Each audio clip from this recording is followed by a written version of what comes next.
Good evening, everyone. Hope you guys are having a great week so far.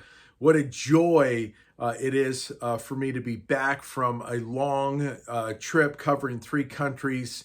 Thank you again to all of you. I know you guys prayed, and it's just such a blessing to have the life groups back together. I know you guys have been going for a few weeks now, but I've been gone. So I love life groups, and it was just such a great time in God's Word. And as we get to dig in a little deeper to what we looked at on Sunday, First Samuel chapter 8, really where the people reject the Lord.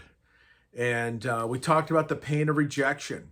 And we talked about rejection. We talked about rejection in our families. Maybe it's maybe our kids have rejected us. Maybe it's parents that have rejected us. Maybe it's extended family. Maybe it's even friends. That there's been a sense of rejection because of maybe our stance for the Lord. There's just a pushback on that because, of course, they don't want to maybe walk with the Lord or seek the Lord. And, of course, our heart's desire for them is to have the full blessing of Christ in their life. And it's heartbreaking, no question about it. And then we looked at rejection, not only in the family, the pain of rejection, also in ministry. We saw how all of us are called to ministry. Every single one of us, again, the word ministry just means servant. We're all called to serve the Lord, right?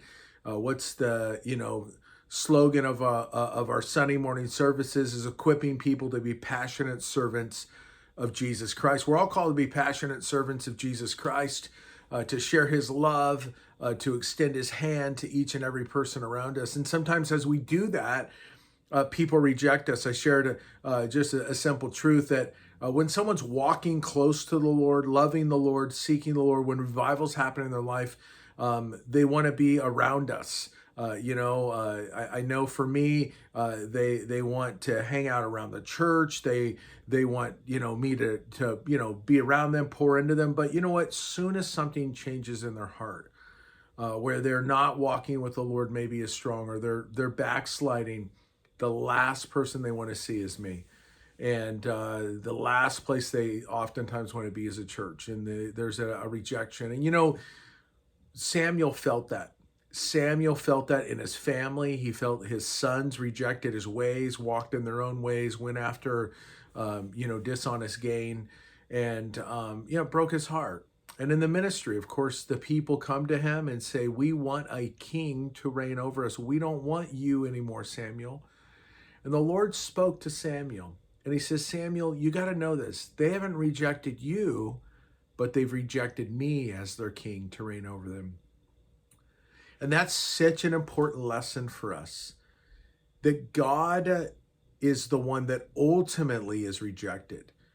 And though we might be his ambassadors, therefore that we are representing him, and people reject us, but they're really not rejecting us. They're rejecting the one for whom we stand for. They're rejecting the Lord. And that's so important for us to remember. Jesus tells his disciples there in John 15, he says, listen, they received my word, they'll receive yours. They persecuted me, they'll persecute you, because they don't know the Father. It's such a truth, and it's so encouraging to me when I'm sensing rejection. It's not a rejection of me personally. It's a rejection of the Lord. And we begin to enter into somewhat of his pain and his suffering, as he is such a God of love and compassion. And, when people reject him, it hurts, just like it hurts when people reject us. And I just think of when I've rejected the Lord and how that must hurt him. And, it's just this pain in our lives of rejection, that we need to remember that there's only one for us to go to, and that is the Lord Christ. To go to him, to know that he understands rejection, that he loves you. And the awesome thing about the Lord is he will never reject you. Never reject you. Isn't that awesome? Though you'll be rejected in many areas in life, Christ alone will never reject you. So I want to encourage you to remember that. And as we discuss tonight, that we end on that he will never leave us nor never forsake us. He's there for us.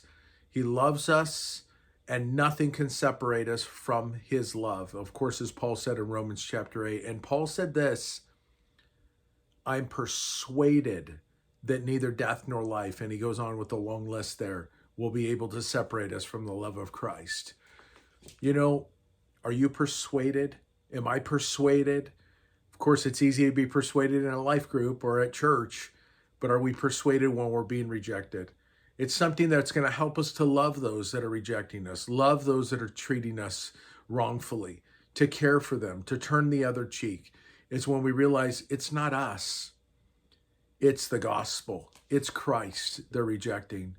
And we need to turn to him in the midst of our rejection. So I pray you would be encouraged by that. And you guys have an awesome time as you go through the questions tonight and dialogue together. Lord bless you guys. Have an awesome, awesome night together.